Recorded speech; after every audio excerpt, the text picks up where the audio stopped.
আলহামদুলিল্লাহ, সমস্ত প্রশংসা এবং তারিফ সেই মহান রব্বুল আলমিনের জন্য, যে আল্লাহ পাক রব্বুল আলমিন আমাকে আপনাদেরকে শরীর সুস্থ রেখে আল্লাহ পাকের ঘর মসজিদে আসার তৌফিক দান করলেন। আমরা সবাই মিলে তিনার দরবারে শুকরিয়া আদায় করি আলহামদুলিল্লাহ। তোদের রাসূল সরকার দো আলম মোহাম্মদী মুস্তাফা তিনার প্রতি লাখো কোটি দরুদ ও সালাম। সবাই বলি সাল্লাল্লাহু আলাইহি ওয়াসাল্লাম। আমরা নবী সাল্লাল্লাহু আলাইহি সাল্লামের জীবন চরিত আলোচনা করতেছিলাম। গত জুমায় অন্য একটি বিষয় নিয়ে আলোচনা হয়েছে। আমাদের নবী, শেষ নবী, আল্লাহ পাক রব্বুল আলামিন আমাদের নবীকে পাঠানোর পরে নবীর দরজা বন্ধকে দিয়েছেন। দুনিয়াতে আর কোনো নবী আসবেন না।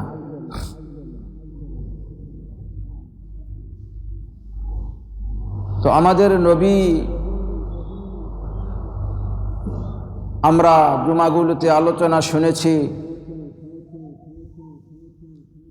তিনার জীবন চরিত এবং তিনার বিবিদের অর্থাৎ যেনারা উম্মাহাতুল মুমিনিন তিনাদের কিছু জীবনে আলোচনা করা হয়েছে। তো রাসূল পাক সাল্লাল্লাহু আলাইহি সাল্লাম সহ যত নবী আল্লাহ পাক রব্বুল আলামিন দুনিয়ায় প্রেরণ করেছেন, প্রত্যেকটা নবীকে আল্লাহ পাক রব্বুল আলামিন কিছু কুওয়াত দান করেছেন, কিছু শক্তি দান করেছেন, স্পেশালভাবে কিছু পাওয়ার জন্য, স্পেশালভাবে কিছু তার উম্মতদেরকে দেওয়ার জন্য আল্লাহ পাক রব্বুল আলামিন প্রত্যেকটা নবীকে একটা করে ক্ষমতা দান করেছেন। ক্ষমতার মধ্যে হলো আল্লাহ পাক রব্বুল আলামিন তার নবীদেরকে দোয়া করার জন্য বলেছেন, ইখতিয়ার দিয়েছেন। নবীকে বলেছেন, নবী, এমন একটি সময়, এমন এক অবস্থায় তুমি যে দোয়া করবে, সেই দোয়াটা আমি আল্লাহ সাথে সাথে কবুল করে নিব। সুবহানাল্লাহ বলেন।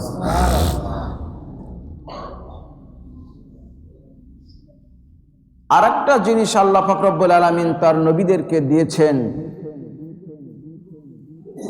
কিছু কুওয়াত দিয়েছেন, কিছু শক্তি দিয়েছেন, কিছু কারামত দিয়েছেন, যাকে আমরা মুজিজা বলে থাকি।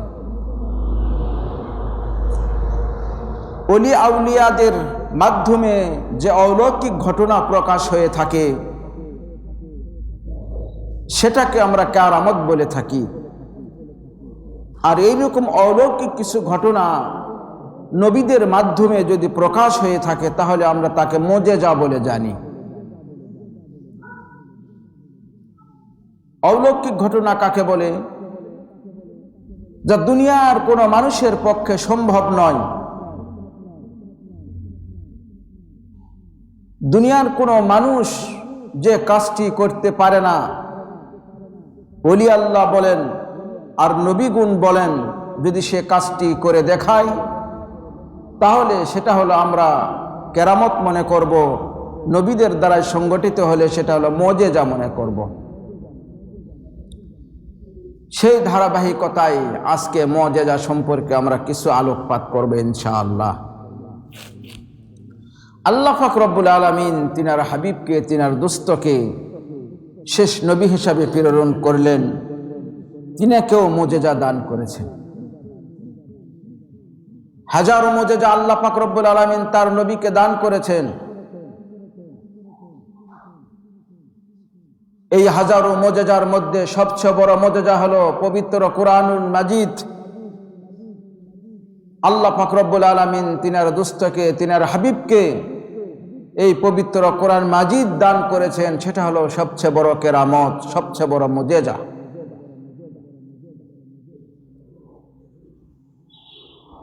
আরো অনেক মজেজা রসুল পাক সাল্লাল্লাহু আলাইহি সাল্লামকে দান করেছেন। যেমন রসুল পাক সাল্লাল্লাহু আলাইহি সাল্লাম একটি আঙ্গুলের ইশারায় চাঁদকে দ্বিখণ্ডিত করেছেন। বলেন সুবহানাল্লাহ। দুনিয়ায় থেকে লোকের ইশারা দিয়ে চাঁদকে আল্লাহ রসুল সাল্লাল্লাহু আলাইহি সাল্লাম দ্বিখণ্ডিত করেছেন। এটা আল্লাহ পাকের একটা, আল্লাহ রসুলের একটা মুজিজা। আল্লাহ পাক তাকে ক্ষমতা দিয়েছেন, তাই তিনি লোক দিয়ে ইশারা করেছেন আর আল্লাহ পাক চাঁদকে দ্বিখণ্ডিত করে দিয়েছেন। আল্লাহ পাক নবীকে বলেছেন, তুমি চাঁদকে ঠিক আছে ইশারা দাও, দ্বিখণ্ডিত করার মালিক আমি করে দেব। আল্লাহ পাক রব্বুল আলামিন চাঁদকে দ্বিখণ্ডিত করে দিলেন।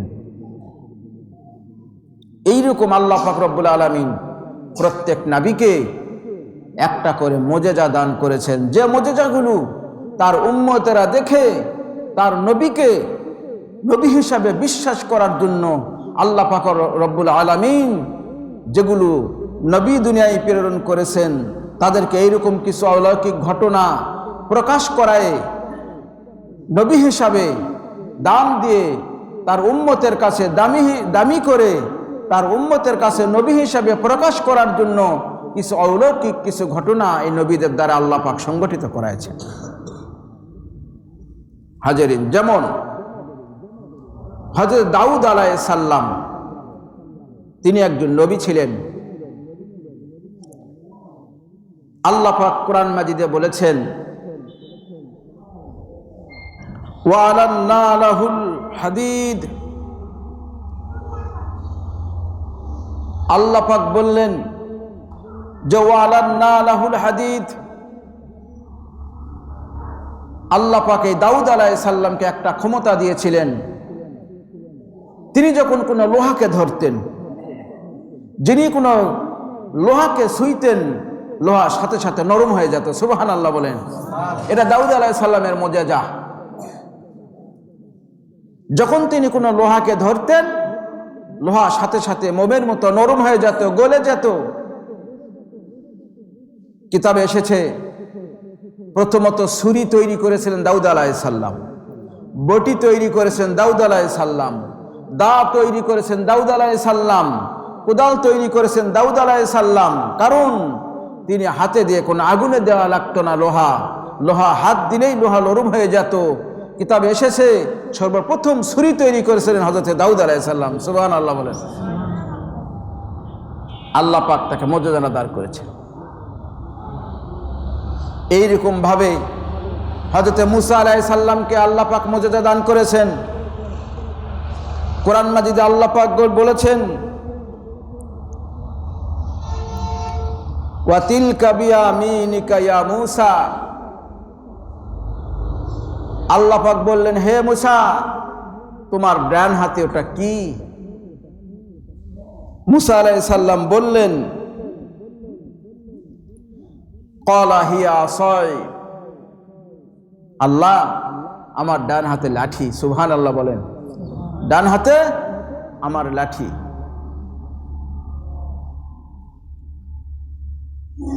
আল্লাহ পাক এই মুসা আলাইহিস সালামের লাঠিকে এত ক্ষমতা দান করেছিলেন, কিতাবে লেখা রয়েছে এই লাঠি যখন মুসা আলাইহিস সালাম জমিনে রাখতো, জমিনে গাছ গজাতো। বলেন সুবহানাল্লাহ। যখন জমিনে রাখতো, জমিনে কি হতো? গাছ উঠতো, বড় বড় গাছ হয়ে যেত। আল্লাহ পাকের লাঠি ক্ষমতায় দিয়েছেন। এই মুসা আলাইহিস সালামের লাঠিকে যখন আল্লাহ পাক রব্বুল আলামিন এত ক্ষমতা দান করেছেন, মুসা আলাইহিস সালাম এই লাঠি যখন সাগরে দিতেন, সাগরে দেওয়ার সাথে সাথে লাঠি দ্বারায় কি হতো? একটা রাস্তা তৈরি হয়ে যেত, ব্রিজ তৈরি হয়ে যেত। বলুন সুবহানাল্লাহ। এ মুসা আলাইহিস সালাম যখন লাঠি ফেরাউনের সামনে দিত, সাথে সাথে অজগর তৈরি হয়ে যেত। আল্লাহ পাক এই লাঠিকে এত ক্ষমতা দান করেছেন। মুসা আলাইহিস সালামের লাঠি ফেরাউনের সামনে যখন ফেলা হতো, লাঠি বিরাট একটা অজগর হিসাবে তৈরি হয়ে যেত। ঘটনা আমরা জানি হাজেরিন। হযরত মুসা আলাইহিস সালাম এবং ফেরাউন যখন সমস্ত জাদুকরকে একত্রিত করলেন। পৃথিবীর সমস্ত জাদুকরকে ঘোষণা করা হলো, যত বড় বড় জাদুকর রয়েছে আমার দরবারে নিয়ে আসো। মুসাকে এমন ভয় দেখাতে হবে, মুসাকে এমন ভাবে কষ্ট দিতে হবে, সে মুসা যেন তার আল্লাহর সমস্ত কাজ থেকে সে দূরে ফিরে চলে আসে। বাহাজের মতো হয়ে গেছে। মুসার সাথে ফেরাউন ওয়াদা করেছে, যদি তুমি এই বাহাজে জিততে পারো তাহলে আমি তোমার খোদাকে মেনে নিব, আর যদি তুমি হেরে যাও তাহলে আমি তোমার খোদাকে মেনে নিব। ফেরাউন বলল যে এই বায়েজে যদি তুমি হেরে যাও তাহলে আমাকে তুমি খোদা হিসেবে মেনে নিব, আর যদি আমি হেরে যাই তাহলে আমি তোমার খোদাকে মেনে নিব। সমস্ত যেগুলো জাদুকর ছিল সমস্ত জাদুকরকে একত্রিত করা হলো। মুসা আলাইহিস সালামকে একত্রিত করা হলো। ওই দরবারে হযরতে মুসা আলাইহিস সালামকে ডাকা হলো, সমস্ত জাদুকরকে ডাকা হলো। সমস্ত জাদুকর কি করলো? একটি করে সাপ তৈরি করে মুসা আলাইহিস সালামের নিকটে সাপগুলো আসতেছিল। মুসা আলাইহিস সালাম ভয় পেয়ে গেলেন। আল্লাহ পাক বললেন, হে মুসা, ওয়া তিলকা বিয়ামিনিকা ইয়া মুসা, মুসা তোমার হাতে যে লাঠিটি রয়েছে লাঠিটাকে ছেড়ে দাও, দিলে দেখবে তুমি আমার খেলা দেখবে। বলুন সুবহানাল্লাহ। মুসা আলাইহিস সালাম লাঠি ছেড়ে দিলেন, সাথে সাথে অজগর হয়ে গেলেন। ওই জাদুকরের তৈরি যত সাপ ছিল, যত অজগর ছিল, সমস্ত অজগরগুলোকে মুসা আলাইহিস সালামের লাঠি রূপ দেওয়া এই অজগরটুকু সমস্ত জাদুকরের অজগরগুলোকে গিলে ফেললেন। বলুন সুবহানাল্লাহ। সমস্ত সাপগুলোকে খেয়ে ফেললেন। ফেরাউন তো অবাক, সর্বনাশ, কি হয়ে গেল এটা, আমি তো এখন ঠকে গেলাম। মুসা আলাইহিস সালামকে ফেরাউন বললেন, এ সবচেয়ে বড় জাদুকর, সবচেয়ে বড় জাদুকরের কথায় কোনো কান দেওয়া যাবে না। আল্লাহ পাক যাকে হেদায়েত দেয় না সে হেদায়েত গ্রহণ করতে পারে না। ফেরাউনের তো হেদায়েত নাই, সুতরাং মুসা আলাইহিস সালাম তো যতই চেষ্টা করুক না কেন আর বাইরে জিতুক না কেন, আল্লাহ পাক তার ভাগ্যে তো হেদায়েত থই নাই, সুতরাং তো হেদায়েত হবে না। মুসা আলাইহিস সালাম তার দলকে যখন ফেরাউনের দল ধাওয়া করতেছিল, সেই নীল নদের ঘটনা আমরা জানি। দৌড়াতে গিয়ে মুসা আলাইহিস সালামের সামনে নীল নদ পড়ে গেল। নীল নদ পড়ার সাথে সাথে মুসা আলাইহিস সালাম অবাক হয়ে গেলেন। পিছনে শত্রু, সামনে সাগর, কি করে পাড়ি দিব, মনে ভয় হইতেছে। আল্লাহ পাক অর্ডার দিলেন, ও মুসা তোমার লাঠিকে ফেলে দাও। মুসা যখন সাগরে লাঠিকে ফেলে দিল, ফেলে দেওয়ার সাথে সাথে সাগরের তলদেশ দিয়ে রাস্তা তৈরি হলো। বলুন সুবহানাল্লাহ। পানি দুই দিকে দেড়ে গেল, পানি ফাঁকা হয়ে গেল, ভিতরে দিয়ে রাস্তা বাইর হলো। মুসা আলাইহিস সালাম দলবল সহকারে সেই নীল নদের ভিতর দিয়ে হাঁটতেছিল। যখন ফেরাউন এসে দেখলো, হায়রে মুসা তো সেই নীল নদের ভিতরে দিয়ে হাঁটতেছে। ফেরাউন রাস্তা দেখে ভিতরে ঢুকে গেছে। মুসা আলাইহিস সালাম তো পারের ওই পারে দলবল নিয়ে চলে গেছেন।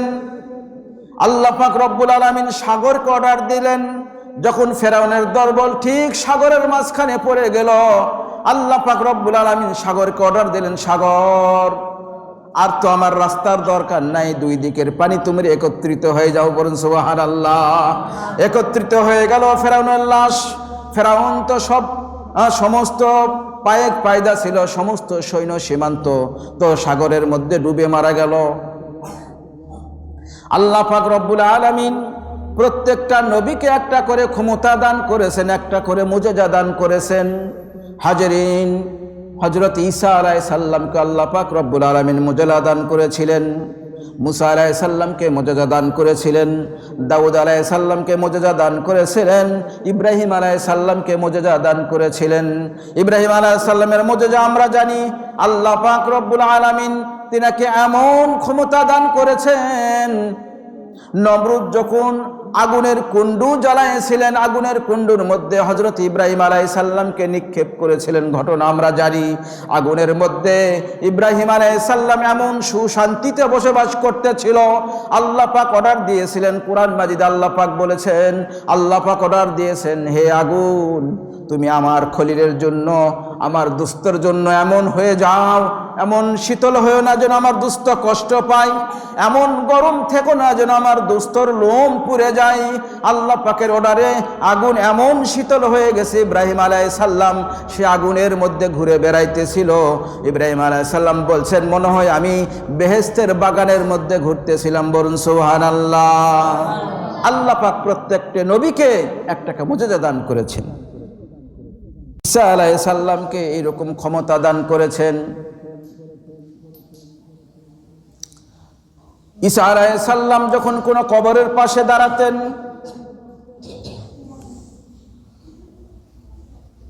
ঈসা আলাইহিস সালাম যখন বলতো কুম বিইজনিল্লাহ, ওই কবরের লাশটুকু উঠে দাঁড়ায় ঈসা আলাইহিস সালামকে সালাম দিতেন। বলুন সুবহানাল্লাহ।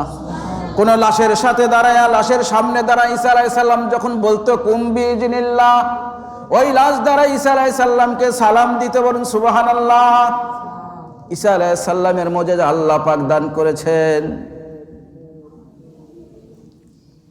হযরত ঈসা আলাইহিস সালাম যখন দুনিয়ার ঘর থেকে চলে গেল, তিনি তো ইন্তেকাল করেন নাই, আল্লাহ পাক তিনাকে উপরে উঠায় নিয়েছেন।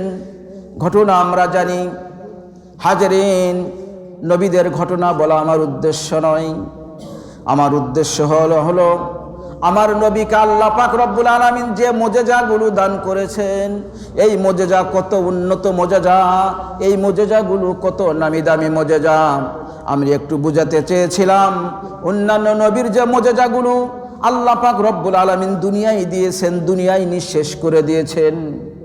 হযরতে দাউদ আলাইহিস সালাম তো লোহা নরম করতে পারত। দাউদ আলাইহিস সালাম যখন ইন্তেকাল করেছেন, আর তার কোন উম্মতেরা, এই দাউদ আলাইহিস সালামের উম্মতেরা কোন লোহাকে নরম করতে পারে নাই। মুসা আলাইহিস সালামের লাঠিটুকু বনি ইসরাইলের মধ্যে ছিল, তারা রেখে দিয়েছিল। কোন বনি ইসরাইলের কোন মানুষ এইরকম লাঠির দ্বারা কোনো ক্ষমতা অর্পণ করতে পারে নাই। মুসা আলাইহিস সালামের লাঠি তো লাঠি ছিল, কিন্তু ওই লাঠি কোনো ছেড়ে দিলে সাগরের রাস্তা তৈরি হয় নাই, ওই লাঠি ছেড়ে দিলে কোনো সাপ তৈরি হয় নাই। যখন মুসা আলাইহিস সালাম ইন্তেকাল করেছেন, ওই লাঠির কাজকর্ম সব বন্ধ হয়ে গেছে। বলুন সুবহানাল্লাহ। ঈসা আলাইহিস সালাম মৃত্যুবরণ করেছেন। মৃত্যুবরণ ঈসা আলাইহিস সালাম তো মৃত্যুবরণ করেন নাই, আল্লাহ পাক রব্বুল আলামিন তিনাকে উপরে উঠায় নিয়েছেন। যেদিন থেকে ঈসা আলাইহিস সালামকে আল্লাহ পাক উপরে উঠায় নিয়েছেন, সেই দিন থেকে আর কোনো ধবল রোগী ভালো হয় নাই, কোনো অন্ধ রোগী ভালো হয় নাই। কোনো মৃত্যু ব্যক্তিকে কুম বিজনিল্লাহ বললে কেউ কি করতে পারে নাই, জেতা করতে পারে নাই, জীবিত করতে পারে নাই। আল্লাহ পাক রব্বুল আলামিন ঈসা আলাইহিস সালামকে উপরে উঠায় নিয়েছেন। কিভাবে উঠায় নিলেন?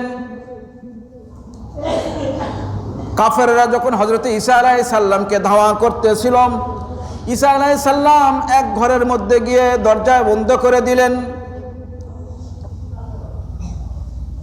বন্ধ করার পরে তারা ভাবলো আর তো ঈসাকে মারা যাবে না। তারা একজন ব্যক্তিকে ঈসা আলাইহিস সালামের ওই ঘরের ভেলিন্ডার ভেঙ্গে ঈসা আলাইহিস সালামের ঘরের মধ্যে ওই ব্যক্তিকে এক যোদ্ধাকে ঢোকায় দিল তাকে কতল করার জন্য। আল্লাহ পাক রব্বুল আলামিন ঈসা আলাইহিস সালামকে উপরে উঠায় নিলেন। আর যে ব্যক্তি ঘরের মধ্যে ঢুকেছিল তার চেহারাটা ঈসা আলাইহিস সালামের চেহারায় পরিণত করে দিলেন। বলেন সুবহানাল্লাহ। সেই চেহারাটা ঈসা আলাইহিস সালামের চেহারা হয়ে গেল। আর ওই কাফেরেরা, আরে ঘরের মধ্যে ঘন্টার পর ঘন্টা চলে গেল, কোনো ঈসা আলাইহিস সালামও বাইর হয় না। যাকে আমরা প্রেরণ করলাম সেও তো ঘর হতে বাইর হয় না, কোথায় গেল দুইজন? তারা দরজা ভেঙে দিল। ভাঙ্গার পরে ঘরের মধ্যে ঢুকে দেখে হয়তো ঈসা আলাইহিস সালাম দাঁড়িয়ে রয়েছে। তারা ঈসা আলাইহিস সালামকে কতল করলো, ওই ব্যক্তিকে কতল করলো যে ব্যক্তিকে তারা ঢুকাইয়ে দিয়েছিল। কতল করে তো হাসি খুশি মেয়ে নিয়ে নাচানাচি শুরু করে দিল। ওর মধ্যে একজন বুদ্ধিমান ব্যক্তি ছিল, আরে আমরা তো কি ঈসাকে প্রকৃত কতল করেছে কিনা আমরা যে ব্যক্তিকে ভ্যালিন্ডার ঢুকে ঘরের মধ্যে ঢুকাইয়ে দিলাম, ওই ব্যক্তি কোথায় আর ঈসা আলাইহিস সালাম কোথায়?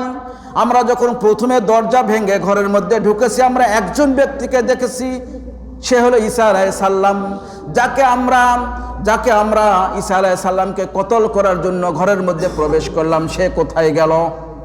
আল্লাহ পাক রব্বুল আলামিন আল্লাহ পাক রব্বুল আলামিন গায়বী থেকে আওয়াজ করে দিলেন। পরে ভাষাটুকু কোরআন মাজিদে আল্লাহ পাক প্রেরণ করেছেন আমাদের নবীর মাধ্যমে। ঈসা আলাইহিস সালামকে আল্লাহ পাক তো উপরে উঠায় নিয়েছেন।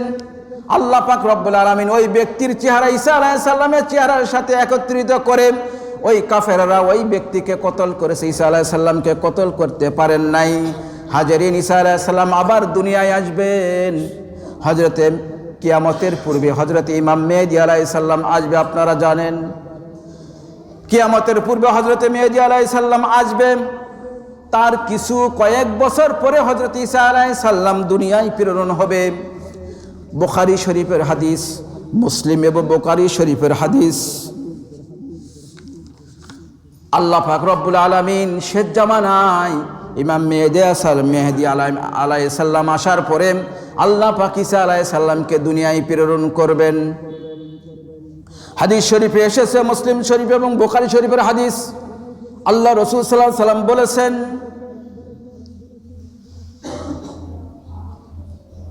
যে দামেস্কের একটি মসজিদ, এই মসজিদের মেম্বারের পাশে সাদা একটি মেম্বার, এই মেম্বারের পাশে হযরতে ঈসা আলাইহিস সালাম একজন ফেরেশতার পাকায় ভর করে শাঁ করে তিনি দুনিয়ায় নামে যাবেন। বলুন সুবহানাল্লাহ।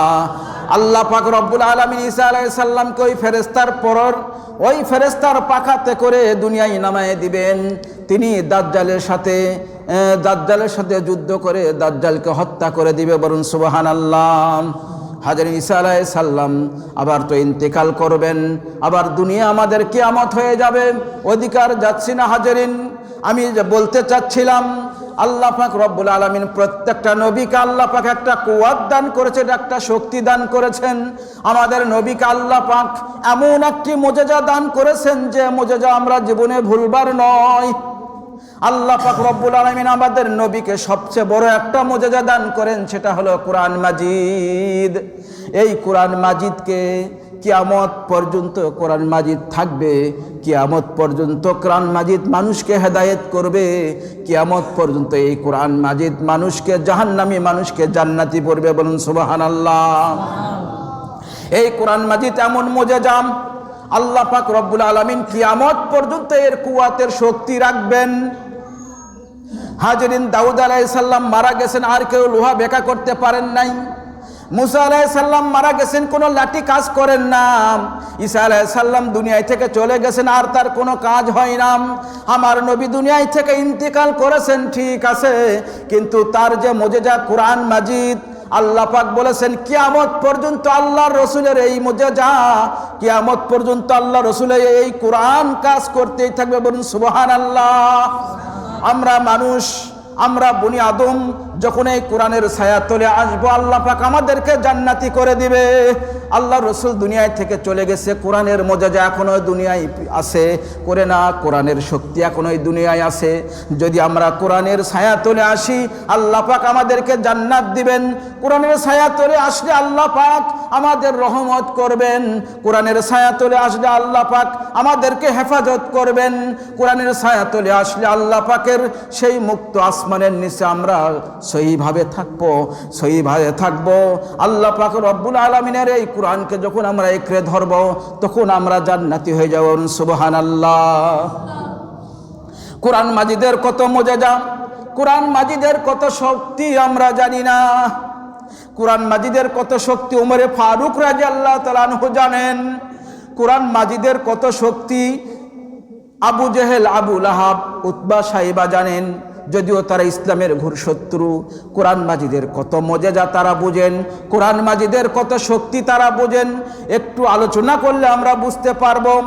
রাসূল পাক সাল্লাল্লাহু আলাইহি সাল্লাম যখন নিজ ঘরের মধ্যে তাহাজ্জুদ পড়ার পরে কোরআন মাজিদ বয়ান করতে থাকে, কোরআন মাজিদ যখন পড়তে থাকে, আবু লাহাব, উতবা, সাইবা, আবু জেহেল তারা আল্লাহ রসুলের মুখে কোরআন মাজিদ শোনার জন্য তিনার ঘরের চারপাশে ভিড় জমাতে, বলুন সুবহানাল্লাহ।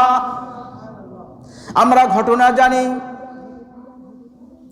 নবী পাকের মুখে এই কোরআন মাজিদের আওয়াজ শোনার জন্য হযরতে রসুল পাক সাল্লাল্লাহু আলাইহি ওয়াসাল্লামের মুখে যে বাণী, এই কোরআন মাজিদের বাণী শোনার জন্য ইসলামের ঘোর শত্রু আবু জেহেল, আবু লাহাব, উতবা, সাইবা, ওলি ইবনে মুগিরা, এরা কোরআন মাজিদের বাণী শোনার জন্য, কোরআন মাজিদের কথা শোনার জন্য আল্লাহ পাক তাদেরকে এমনের মধ্যে এমন কিছু কল্পনা করে দিয়েছেন, তারা এই কোরআনের বাণী শোনার জন্য পাগল পারা হয়ে গেছেন। আল্লাহ রসুল যখন কোনো ঘরের মধ্যে কোরআন মাজিদ তেলাওয়াত করতেন, তারা ঘরের চারে বাতা বসে থাকতো, চুপ করে বসে থাকতো অন্ধকারের মধ্যে।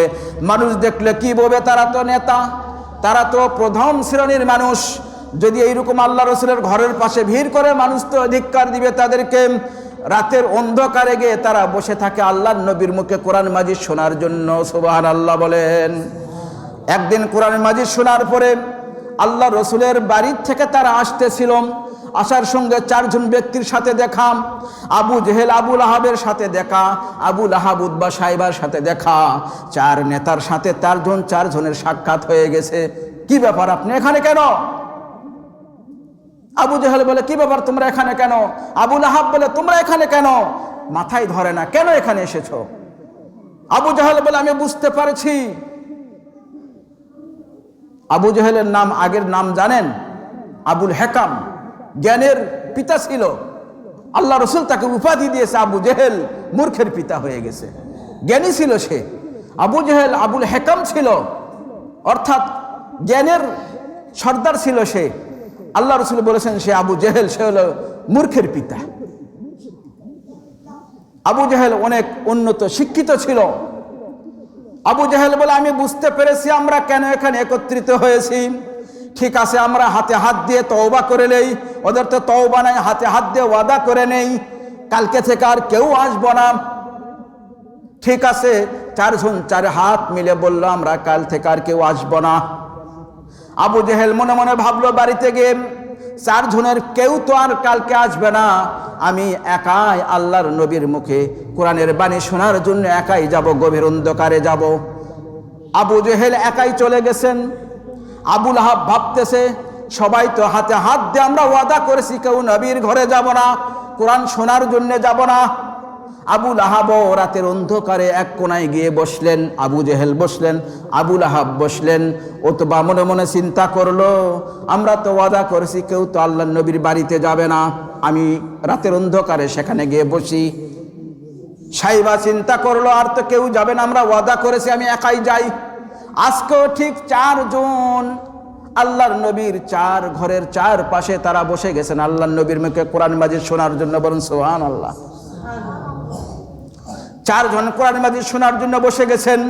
আবার যখন বাড়িতে ফিরতেছেন, পথের মধ্যে চারজনের সাথে আবার সাক্ষাৎ হয়েছে।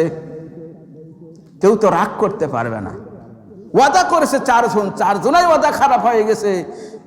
আবু জেহেল তো রাগী ছিল, সে তো রাগ করতে পারতেছে না, সেও তো ওয়াদাকারীর জন্য একজন।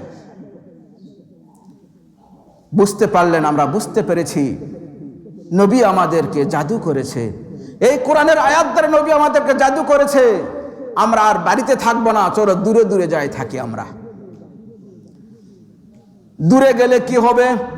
আল্লাহ পাকের এই কোরআনের সাথে তাদের অন্তর বাঁধা ছিল। হাজেরিন, কিন্তু তাদের ভাগ্যে কোনো হেদায়েত জোটে নাই, আল্লাহ পাক তাদেরকে হেদায়েত দেয় নাই। সুতরাং কোরআনের মহব্বত থাকলে কি হবে আমরা জানি, তাদের ভাগ্যে কোনো হেদায়েত আসে নাই, তারা জাহান্নামী। হাজেরিন, বলতে চাচ্ছিলাম, যারা কোরআনের ছায়াতলে আসবেন আল্লাহ পাক তাদেরকে জান্নাত দিবেন, এটা হলো কোরআনের মজেজা। যারা কোরআনের ছায়াতলে আসবেন আল্লাহ পাক রব্বুল আলামিন তাদেরকে শান্তি দান করবেন, ইহকালে শান্তি দান করবেন, পরকালেও শান্তি দান করবেন। সবাই বলি সুবহানাল্লাহ। আল্লাহ পাক রব্বুল আলামিন আমাদের জন্য এই কোরআনের ছায়াতলে থেকে আমাদের জীবন গড়ার তৌফিক দান করেন। ওয়ামা তৌফিক ইল্লা বিল্লাহ।